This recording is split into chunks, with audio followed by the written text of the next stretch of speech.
Christ is in our midst. He is and ever shall be. You're listening to Ancient Faith Radio, timeless Christianity 24 hours a day.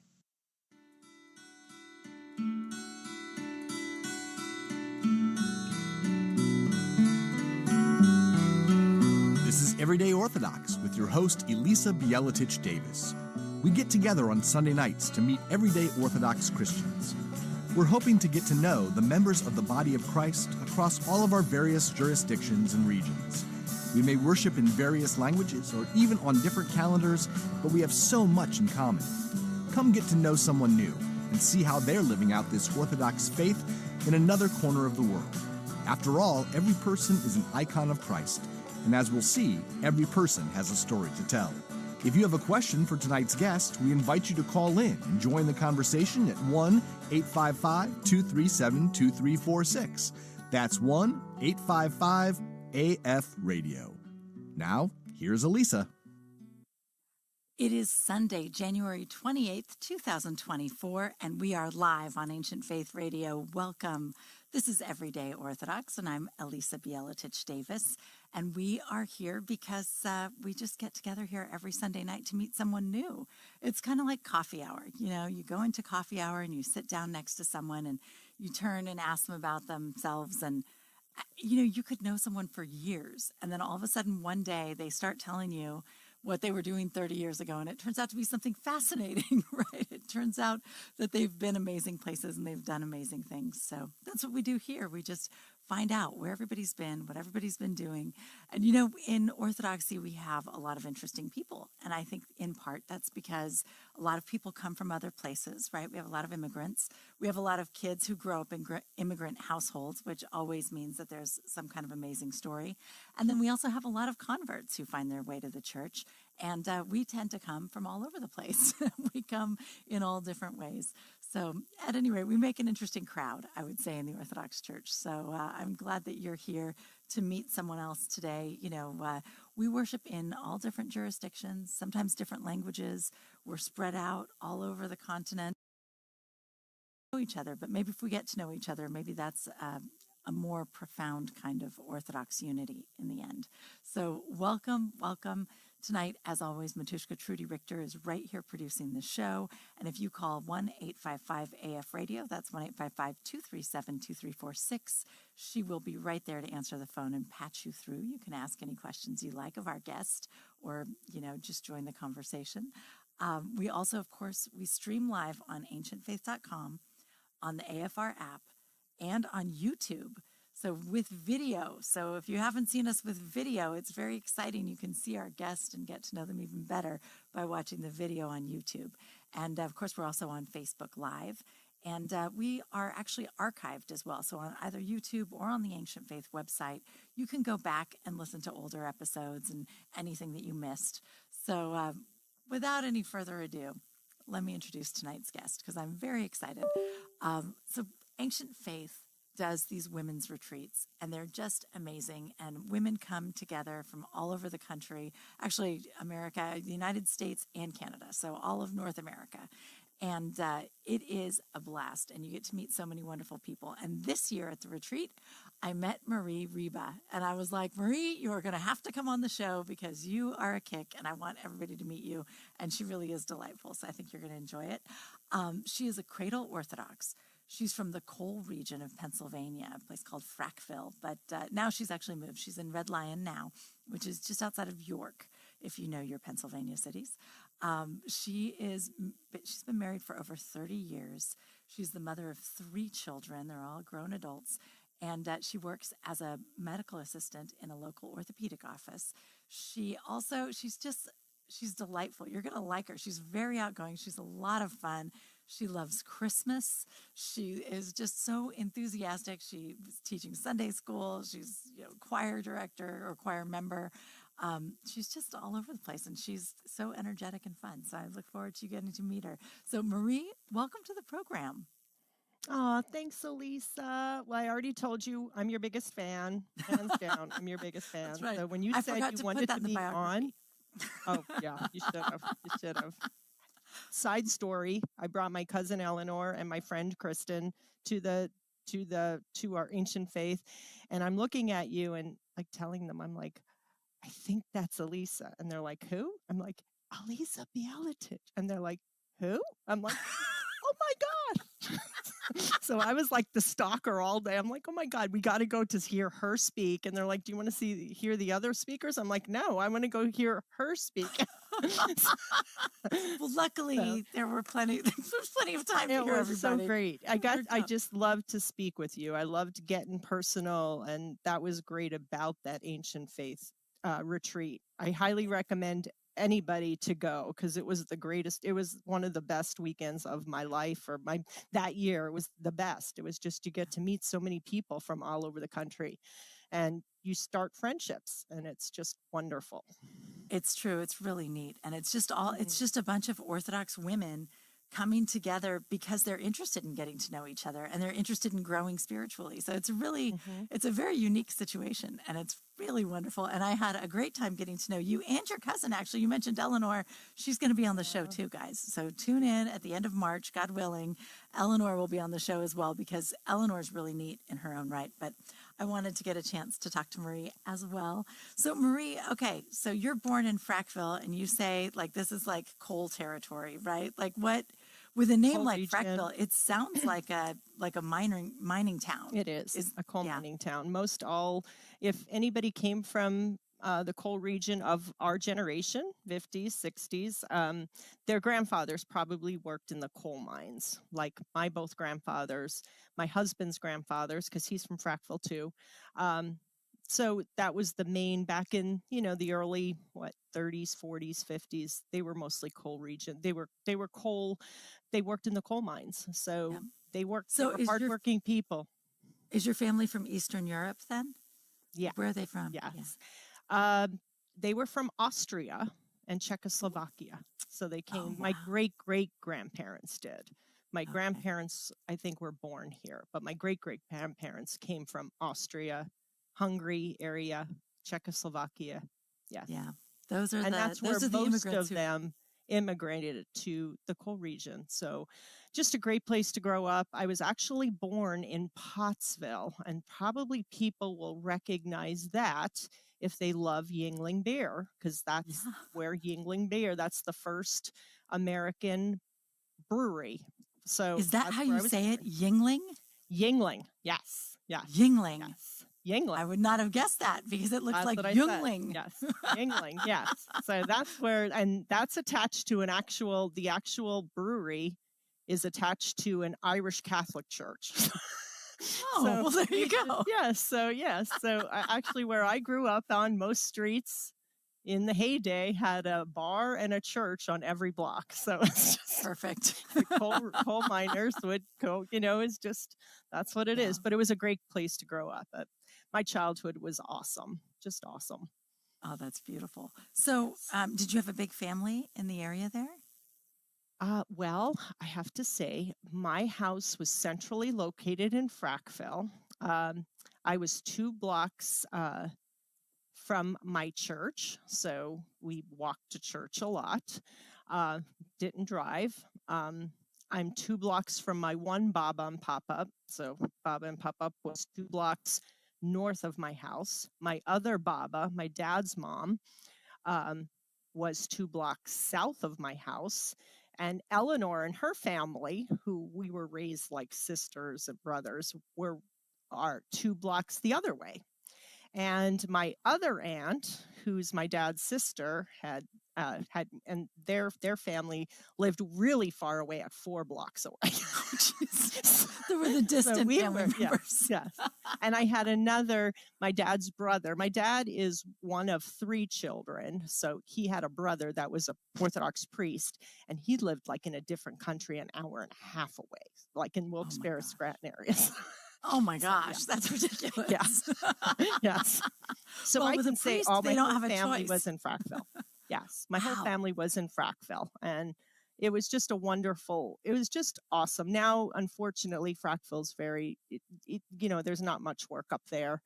And it's a depressed area. But when I grew up, it was great. I had a great childhood, and I it was me and my sister. So, but we just had, like, our family was our church family, and of course my cousins. So it was awesome.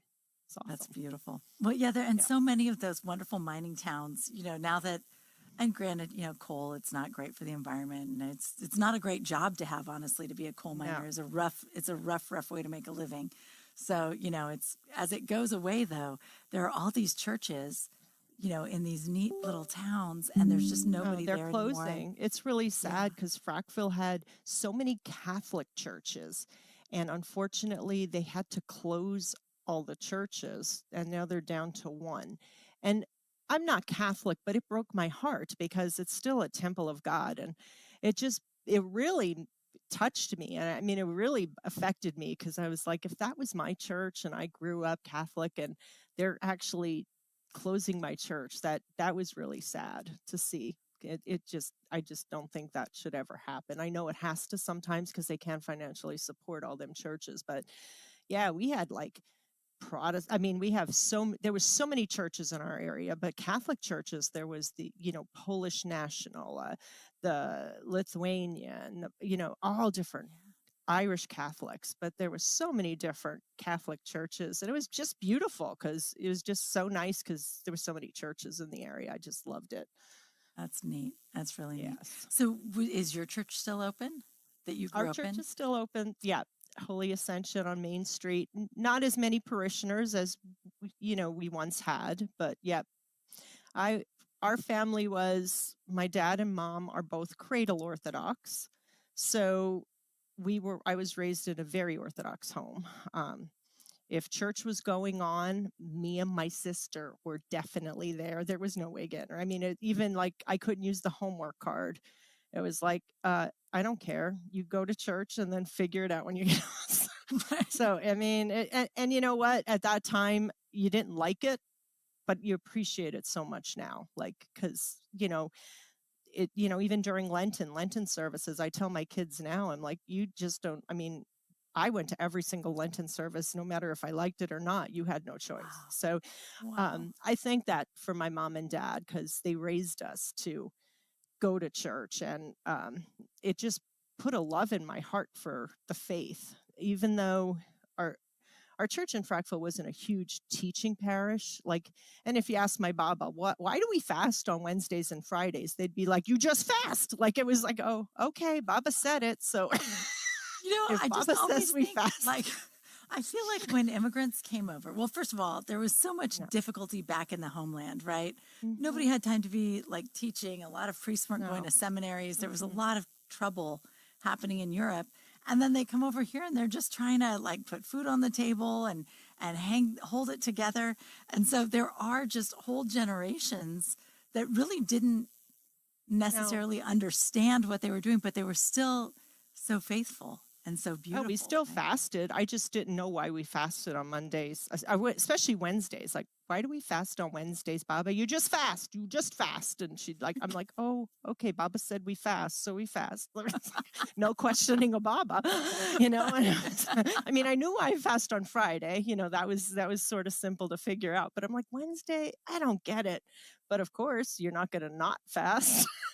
That's right. You're going to not fast. That's right. Yeah. In the Greek church, they'll call that yayaology, where it's the theology taught by grandmothers. Mm-hmm. And it's like, so some of it's really good and some of it's a little questionable. Yeah, it is. But she had her little, and it's like, I don't think that's part of the church. And she's like, oh, yeah, it is. I'm like, I don't. I learned it wasn't. Right. Well, yeah. If you start asking, at what age should a child go to confession, right? All the Bubbas have an answer. And it's a specific number. And they're like, oh, yeah, that's what the church says. And I was the church doesn't have a number. But they've all got different numbers. Yes. But I had a great childhood. I had a great childhood. Yeah, it was. Just nice. Go ahead. Were most of your grandparents alive throughout your whole childhood?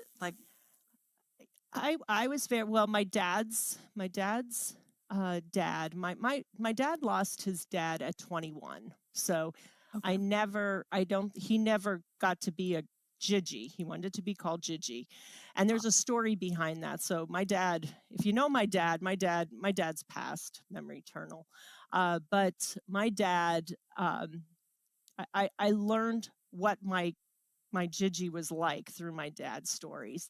And he was very staunch Orthodox. And my grandmother was a Ukrainian Catholic at the time when they met. But they wanted to get married. And of course, my Baba had to convert to Orthodoxy because, he was so strong in his faith. But so he died at 20 when my dad was 21. So I never knew him, but I knew my Baba Kukta, and that's how I knew my Baba. My mom's mom was Baba. My dad's mom, to because they wanted to both be Babas, was Baba Kukta. So, and that's my maiden name, Kukta. So it was like Baba Kukta or Baba. So, but my Baba Kukta, I lost her.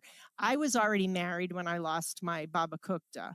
My Baba and Papa, I lost when I was married when my Baba died, but when my grandfather, and that was really the first death I encountered family-wise, was when I was just 1 year from out of high school. So I'd say I had them pretty well. They were almost 80. Yeah. So that's a nice life. But yes, they were very involved in our family. Like all of my grandparents I was very close to all of my grandparents. Oh, that's beautiful. I love that. So what kind of stuff did you like to do as a kid? Were you super talkative? Did you get report cards super that talkative. said that you Elisa, I got biggest flirt in my high school. In my senior year, I was biggest flirt. Yes, but that not in a bad way. I just had a lot of guy friends, and I used to just be very friendly. I wasn't like a bad girl at all, but I just got biggest flirt. My dad didn't really like that title, but yeah, I bet that's okay. I am like my dad. I love people. I love talking to people. I always love talking to people. I am very talkative. I was of course my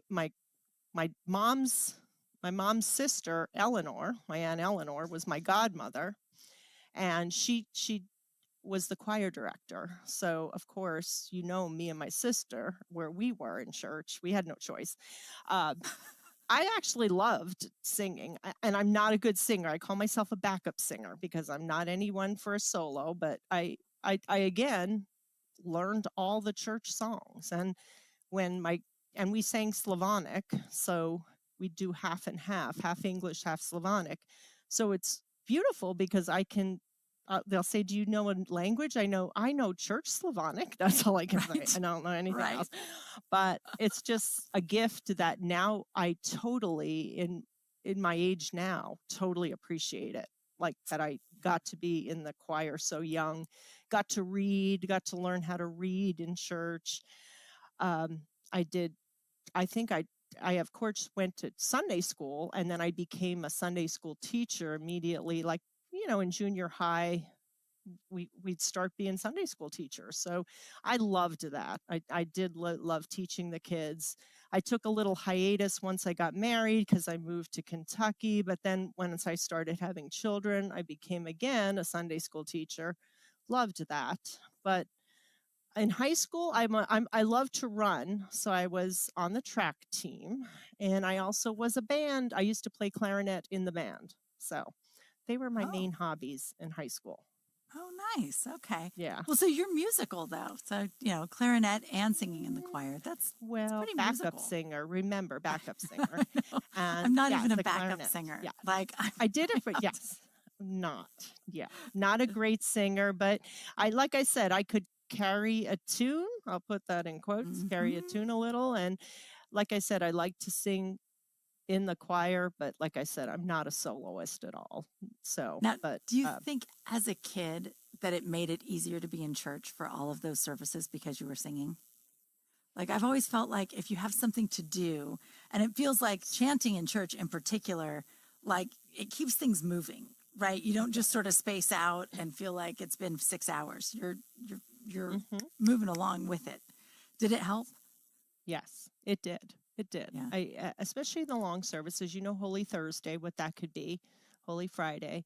And I just loved because as you're reading, I mean, because you being in the choir, you see the lyrics, you see the hymnography, and the beauty of the story unfolds right in front of you by you actually singing.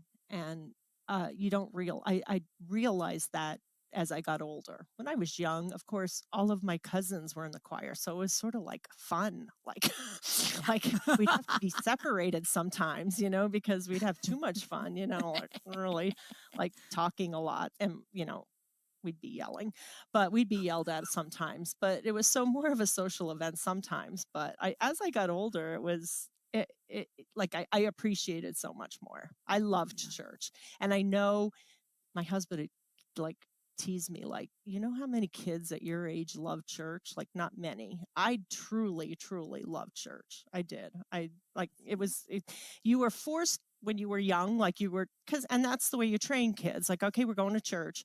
But then it wasn't like they even had to tell me. I knew, like, I would go, like it was an automatic, like if the church was open, like I freely just loved being in church. To this day, that's my favorite place in the world, is being at church.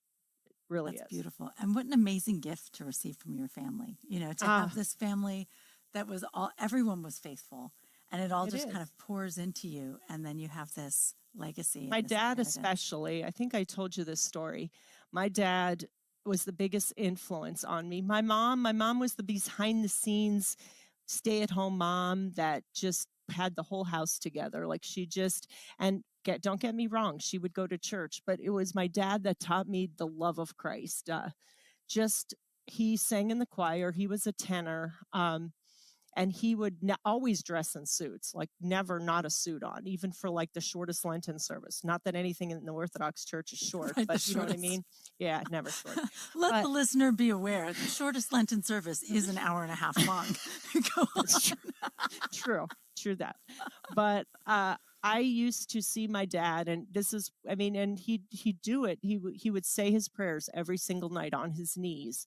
And I'd pass my dad's bedroom, and he wasn't doing it to be prideful. I just look and think, wow. And I just silently think, wow, he had the longest day at work because, my mom was a stay-at-home mom. So and he'd always take time in the morning and at night. And I'd see him on his knees with like his prayer book, and he'd be his eyes closed. And it just like, and even when he was sick with cancer, I got a call in the morning from my mom near the end of his life. And she's like, you and Joe have to come over. And I'm like, why? And she says, my dad is on his knees saying his prayers, and I can't get him up. He had to be on his knees, even when he was so sick. So, and the first week of Lent, all the prostrations, my dad never missed a prostration, and he was up in the choir. And this was when he was like my age, like when I was thinking like, he's my age and I don't know if I could do every prostration. He never missed a prostration, and he didn't do it for like, look at me. He did it because he loved Christ. And so I get that love of Christ, I think, from my dad. My dad definitely instilled it in me.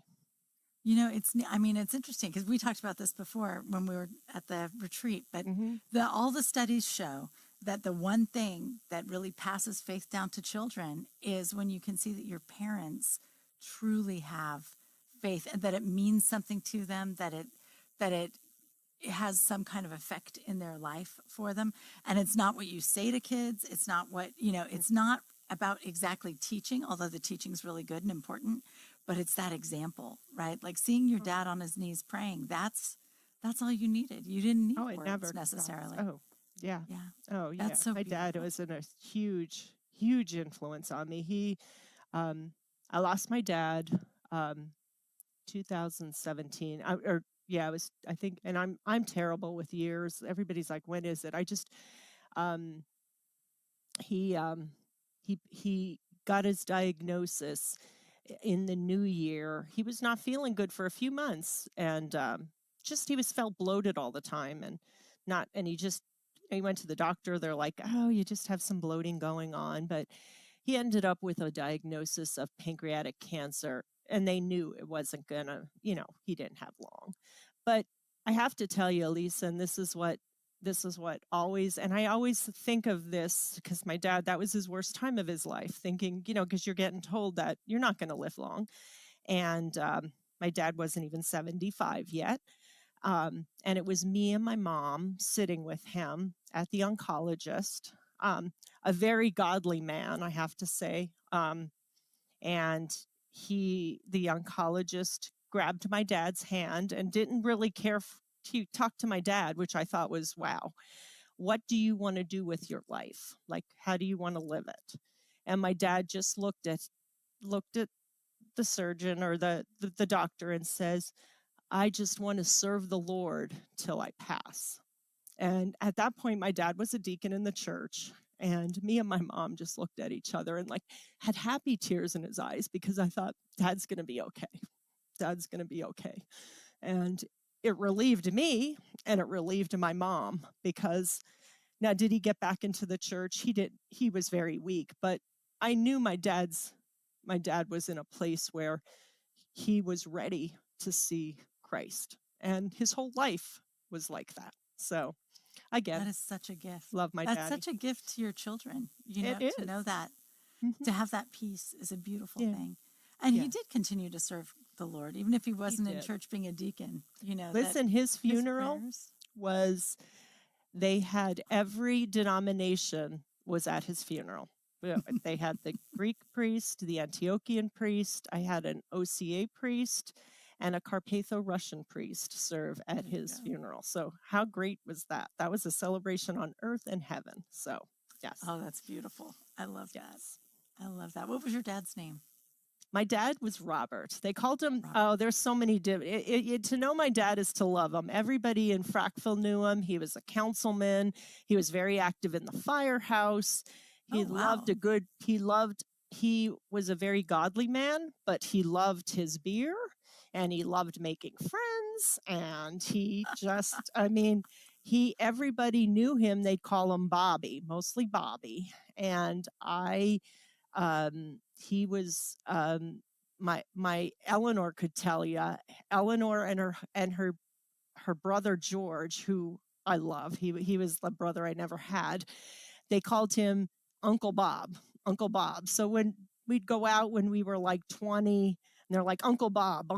And they're like, hey, Yubi. So he's Yubi because Uncle Bob, because, so. Oh, Yubi. He just had the best name. Yeah, Yubi. Okay. But Yubi. his name's Robert, but nobody called him Robert. So it was Bobby. So. That's so cute. Oh, that's lovely. Do you think you take after your dad? I am definitely my dad, not my mom at all. No. Yeah. Love you, Mom, but no, I'm not my mom. My mom likes to be alone, not me. Love people. She says she don't like people. That's lying. She's lying because she does like people, but she'll admit she don't think she likes people. My dad loves people. So I am my dad through and through. Oh, I love that. That's so beautiful. All right, guys, we are going to take a very short break. We are going to be right back with Marie Reba. If you want to join the conversation, you are welcome. 1-855-AF-RADIO, 1-855-237-2346. We'll be right back on Everyday Orthodox. Everyday Orthodox with Elisa Bielatich Davis will be back in a moment. Give Elisa and her guest a call at 855-237-2346. That's 855-AF-RADIO. Living Faith, an Orthodox Christian conversation with evangelicals by Father Lawrence Farley.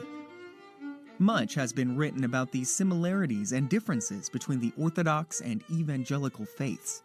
In this book, Father Lawrence Farley provides a concise and non-confrontational summary of the major issues that divide the two.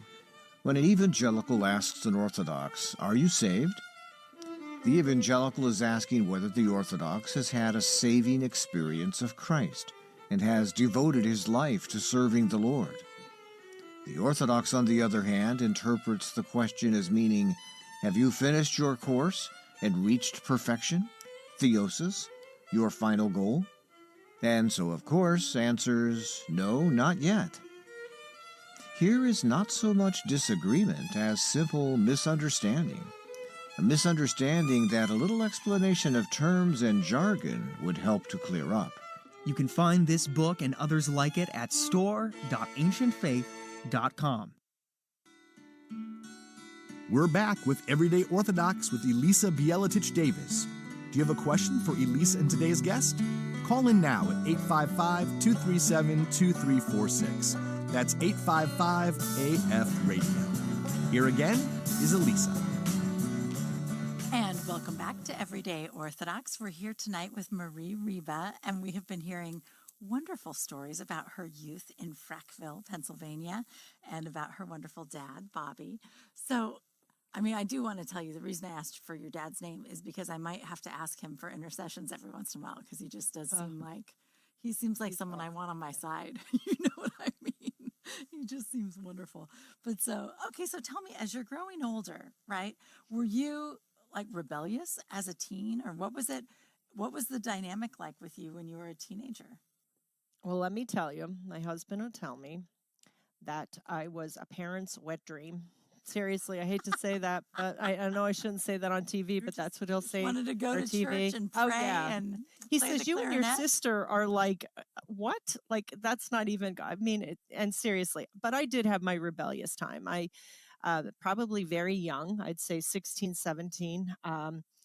We would go out cruising, and it wasn't, I did do my little drinking episodes, and I had a little period of some smoking cigarettes, but my mom and dad never knew. It was like, because they'd be like, and the way I'd cover it is I'd go with girls that smoked. They smoked cigarettes, and so I'd be in their car, and I'd say, they're like, I could smell that cigarette. I'm like, no, Maggie smokes. Yeah, so I cover myself Maggie. that well. Yeah. But the thing was, if I was out and I was out late, like when you were 21, you could go. All my mom said was, you have to be in church the next morning. There's no questions asked. So even if we were out till late, we were in church the next morning, especially a Saturday and a Sunday. So I really wasn't a rebellious kid. If my mom, I really listened to my parents. I wasn't one of those rebellious kids. Well, I feel like, too, that it just sort of feels like your family had so much beautiful faith that it kind of just eventually... Frackville, everybody knows everybody in Frackville. Let me tell you. So I couldn't do anything wrong. They didn't even have cell phones. I'm like, how did she find out? I'm like, oh my gosh. So it wasn't even worth doing anything bad, because my mom would find out. That's so true. Yeah. Well, and the best way to produce repentance really is to make you be in church early in the morning, right? Because then you're just really like, wow. Sunday school I feel lousy, Lord. Church. I really made a mistake. Yes. It wasn't even worth it. So, yes. So, oh, that's great. That is great. Okay, so when you graduated high school, what did you want to do? What did you do? Well, I went to Penn State. Now, Penn State's such a huge school. So I went to a satellite school like 15 miles away from us. So, and I went for business administration. So I graduated with a business administration degree and went out to work in an office. But that didn't really work for me, Elisa, because I wanted to be around people, not just in an office. So I actually worked for a nonprofit for a while. I was their bookkeeper in the accounting department. And I liked it, but the best thing I liked was being out where like all these people would come in for services, and I wanted to be with them. Like I wanted to just talk. Now I wasn't into social work, but then so I like had a deep awakening, like, wow, I think once, because at that point I was engaged to my husband. So I knew like a wedding was coming, and I thought, okay. And me and my husband had a plan that if we were having children, I was going to stay home and be a stay-at-home mom. So I thought, well, I'm not going to switch careers yet. So if I have children, when I go back to the workforce, I'm going to be something that I'm actually around people. So I knew I wasn't going to stay in the business area. So that's when, after I raised my family, like after I think my youngest was 7, and I decided to go back to school to become a medical assistant. And now I'm in the best place ever. So like, I love being at Wells. Like it's an orthopedic office. Hi, friends. I have all my friends. I know they're listening. Sissy, Angie, Lisa, they're all listening. I know they are. I love you guys. But and I'm telling you, everybody that I work with is my family away from my family. Like I absolutely love these people so much. They're the best. So I am in my dream career, even though you have bad days, but being with patients, making them happy, just talking with them, showing compassion. They teach me compassion, and I just love it. I'm now what I love to be doing. Oh, that's so neat. So what exactly do you do as a medical assistant then? Are you like taking vitals and like... Yeah, I room yeah. patients. I'm actually, Yeah. I work usually with one surgeon, on the days that he's there. Dr. Reuter, hi.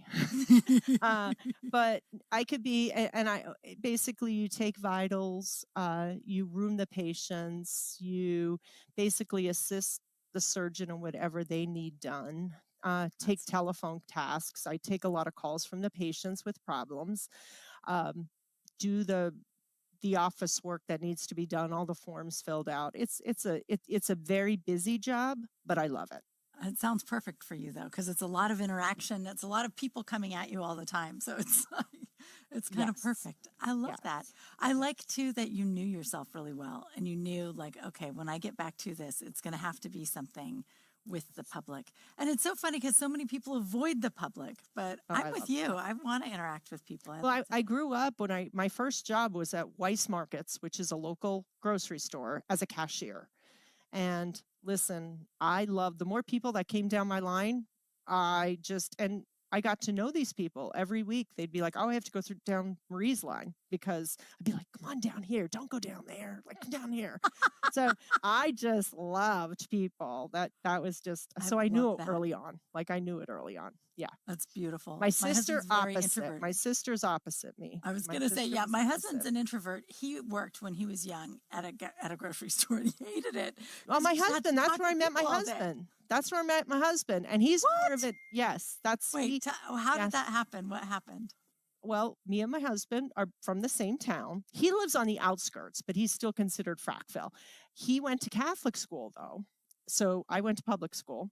Okay. He's like 3.5 years older than me, but 4 years in school, like school years. So I never knew him, just because of the age difference. So I got a job, and I saw this guy like clocking in, and of course,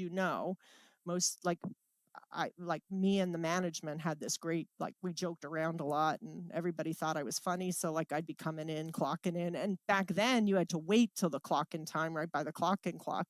And this guy, I'm like, who's this handsome man? And I'm thinking, oh, he's a little too old for me.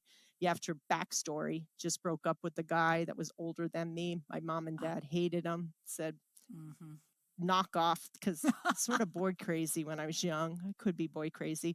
So they wanted me to knock off. Like, my dad had me grounded at that point. So I was like, okay, right. I can't think of another guy. But me and him just start talking, and so I've been with my husband. I turned 18. So since 18, I've been with my husband. Wow. So that's beautiful. Met him at that. And it was funny because he's not really outgoing. He's like you said, you and your husband are I'm the outgoing person. True story. Yeah. This is a true story. We moved to Red Lion, which is close to York, Pennsylvania. We were traveling we used to live in Reading, Pennsylvania, and I belonged to a little mission parish, like St. Herman of Alaska, OCA parish. And we moved. My husband got another job, so we had to move to York. But I still kept that church. It was a mission parish, like my little family. It was my little family. I wasn't giving it up. So how long is that drive? That drive was an hour. Okay. Yeah, an hour. So I was like, oh, no, I can't. So we did it for a while, but the kids were getting older, in activities, like Sunday afternoons. And he's like, okay, we got to find an Orthodox church in the area. So we found one in York, and he's like, listen, go 2 weeks and check it out. So my job was to make friends, So I'm like, okay, good. Because my job. The way, and then I'll come in your wake. Then I'll come, and you can introduce me to who you need to, So like, I'm like, okay. So my job mostly is to go and seek out. Because, like, of course, when I walk into a room, I want to know everybody. So that was my job. Yeah. So he's like, go meet everyone, come back with a report. You know, you're going to introduce me to the people I want to know. Yeah, that's true. I love that's that. a true story. Yeah, I love that so much. That's beautiful. So tell me about your kids. So you guys got married. How long was it before you started having kids? Did you have kids right away, or was it I wanted kids right away. I wanted kids on the honeymoon. Yeah, but my husband said, hold off. You have to realize me and my husband never lived together because that was no. So that was new. Like just going away to my mom and dad were did not like even us going together. We went together 7 years. We got married. I didn't go on vacation with him. Me and him never went on a vacation together by ourselves. So that was new to us. And he's like, can we just have that me time, like me and you time? So we waited a year. And now you have to realize when we got married, my husband had the opportunity to move to Kentucky, and he is a engineer, to start an automotive company or like to be a part of the startup of a company. So cool. I was like, and you know where this is coming. The only way I was moving is if there was an Orthodox church in the area. Right. That's a true story. That's a true story. Now, this is 1994. And there's no internet yet. We didn't have internet. So I'm like, Kentucky, is there even Orthodox churches in the Bible Belt? Like, is there? Right. So my dad, I knew my dad. My dad had a book, this little tiny little pamphlet, 1959 copyright. Nice. And I'm looking through it, and it has every Orthodox church in the United States. Well, like Pennsylvania has pages. Right. Kentucky has 2. Yeah, exactly. Kentucky had 2. Pennsylvania has the highest percentage, like the highest density of Orthodox people in the entire country. You guys are so lucky. I was very blessed because me looking it up, I thinking, okay, there was one in Lexington, which was going to be way too far. We were settling in Elizabethtown, which was an hour south of Louisville. So I like, okay, St. Michael the Archangel's in Louisville. So I'm like, to my husband, I'm like, okay, how far is Louisville to Elizabethtown? He's like, about an hour. I'm like, okay, here's the deal. I'll move, but you have to take me to church. And he's like, done. So I'm like, okay, I better make sure that this church still exists. This is in 1959. Exactly. This is from 1959. And is this phone number even using? So I took the phone, rotary dial, and I'm calling, and it says, I got this woman on the phone at St. Michael's Rectory. And I'm like, like at that, I was like, oh, thank you, Lord. So I'm like, I don't even care. Like, I don't even care what this church looks like. And I talked to this woman, and she asked me some background. I'm like, listen, here's the deal. Me and my husband are getting married. We're moving down to Elizabethtown. I'll come to your church.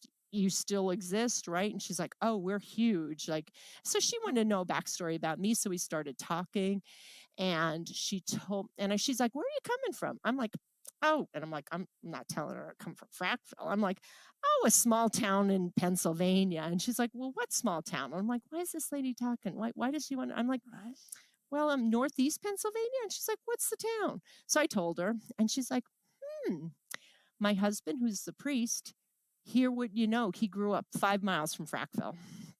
Father Alexander Addy. Anybody knows him? Oh, yes. Yeah. So he grew up 5 miles in St. Clair. And I'm like, St. Clair? Oh my gosh. Right. So we were already family from the beginning. We moved down there, and you have to realize my husband was Byzantine Catholic. So he was familiar with the liturgy, but he wasn't Orthodox. So, but Father Alex, the first time he met Joe's my husband, he's like, so you're not Orthodox? And he's like, no. He goes, I'll get you.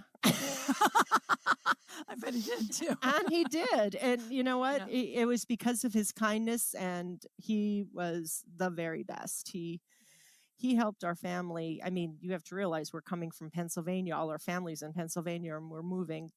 Joe actually took me from my family and moved me 11 hours away. And I was so close to my family.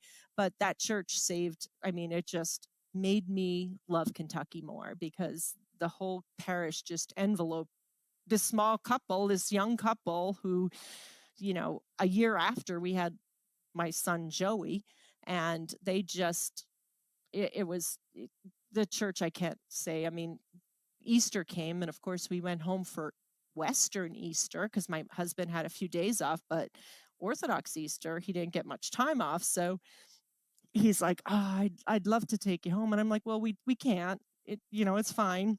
But Father Alex invited us up to his home and said, you celebrate Easter with us. And it was like a party. I mean, he just, his whole family, him, Matushka Olga, they just, it was, St. Michael's was just beautiful in Kentucky. They were our first home. And that is what my husband says. That's what Father Alex made him love Orthodoxy. If it wasn't for Father Alex, my husband would not be Orthodox. Oh, that's neat. That's really neat. Yes. So now, you know, a lot of times when a young couple, when you get married and you have so much family around, and everyone's around you, on the one hand, that's very beautiful and it's very supportive. Sometimes it's kind of a good thing to get away for a couple of years and it was best. sort of It was establish yourselves, right? It was the I best was wondering, thing. did that help you? No, it did. You weren't It so much did. your parents' daughter anymore, right? Like now you're his wife and he's your husband, and you learn how to deal with each other, and then you can move back to Pennsylvania. And It was. Berlin. And we stayed there only we were there from 94 till 96, and my son was born, and my husband got the opportunity with the same company to move back to Pennsylvania. And we were just so close to our parents. This was the first grandchild. So we took that opportunity to move back to the Reading area at that point. So, and my sister was close there. Me and her had our kids like 3 months apart. Like I got pregnant. She got pregnant 3 months after. I got pregnant with my second child. She got pregnant like just a month after. Like it was so close. Like both my kid, my first two kids and her two kids were raised like so close. So that was really nice. Oh, that's beautiful. That's really neat. I love that. So she was in Reading as well.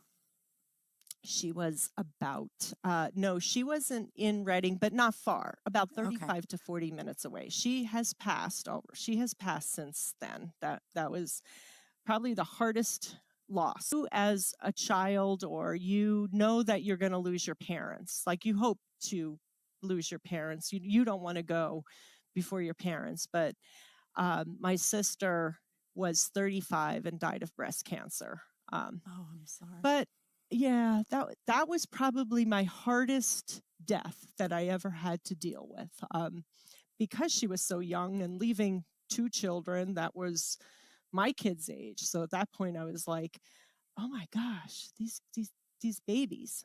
But, you know, she taught us through her cancer journey just how much she loved the Lord and how much she never said, why me? Which when you think of a young girl having this loss, we had her for a year, and it was probably the most beautiful year I shared with my sister.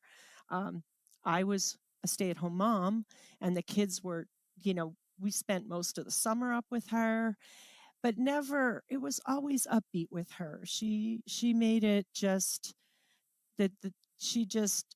it was just, I hate to say it, but that year was just a beautiful year spent with her. She didn't want us to know much. She kept that to herself. We knew she had cancer. We didn't know the extent of how bad it was. That was between her and her husband, which everybody handles it different. I think she didn't want us to pity her when we were around her. But so does that mean worst... that it was kind of a shock to you toward the end when all of a sudden you realized how bad it was? Especially when my brother-in-law calls like a week before and says, you need to be up here. And I'm like, oh. He goes, you have to know your sister's not going to be here for a long time. That was like a punch in the stomach, huge punch in the stomach. So, yeah. But yeah, everyone handles it differently, but that's a tough thing to not to have had that preparation time.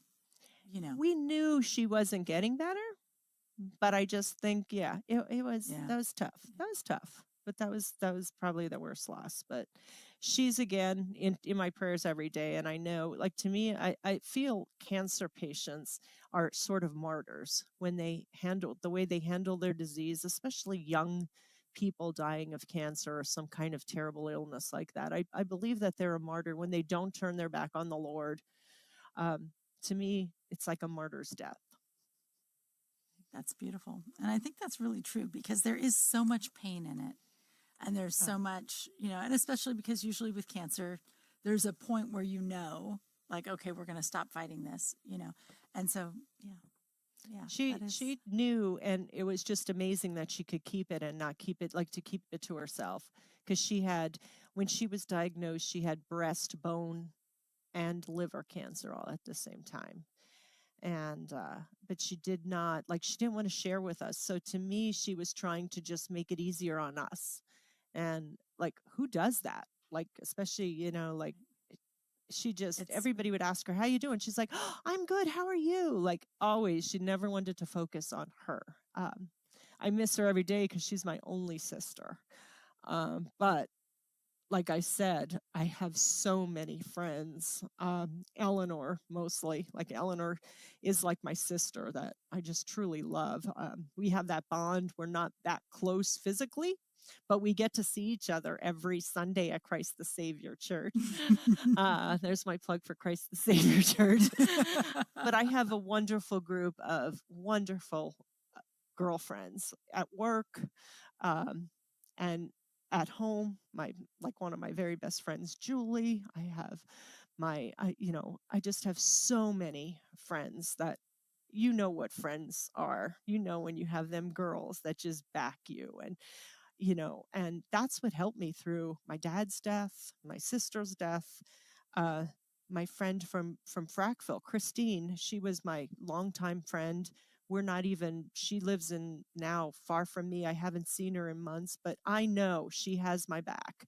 When we were planning Barbara's funeral, and Barbara is my sister, and my kids and her kids were only 7 and 5, like really young, or like 8 and 6. I don't know. I'm not good. We needed somebody to watch them. Like, my brother-in-law, Barbara's husband, didn't want the kids the whole time at the funeral. They just wanted her to be remembered for the good times. And we all agreed. We didn't think that age had to be at everything. My best friend at that time, Chris just stepped up and said, I'll watch all your kids. Like, she just did that for us. Like, something like, that's what friends do.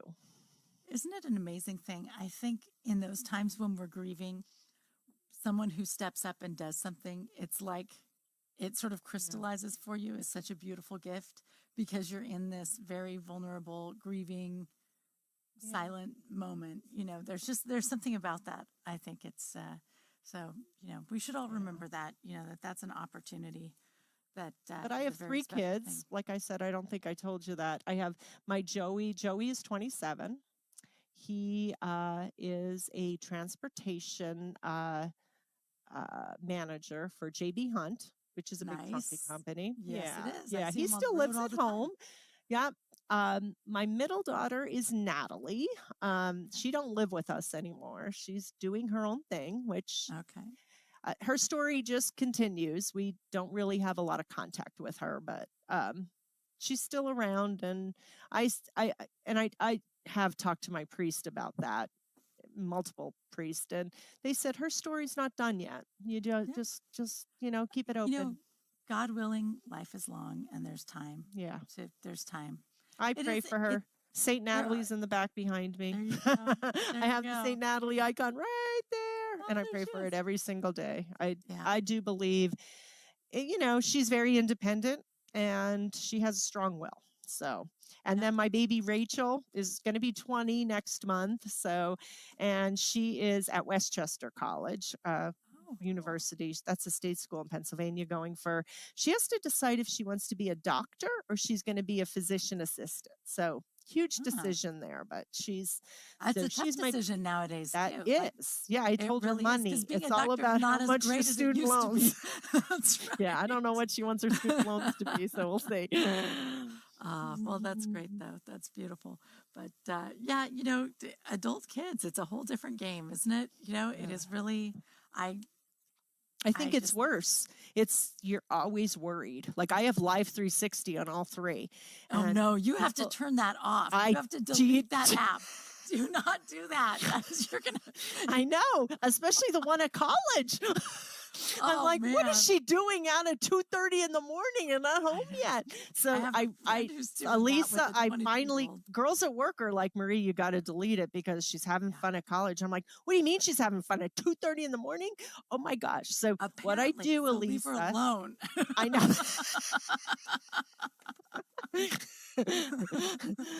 Wow. Well, no, but I mean, it's just going to drive you crazy. Because you won't go to bed. You won't go to bed. I know. Yeah. I know. And she could be like asleep on her friend's couch and you're up all night worried about it. It's like, well, she's fast asleep, you know. Listen, I'm learning. I just look at it in the morning to make sure she's home okay. I don't do it at night because I won't be able to sleep.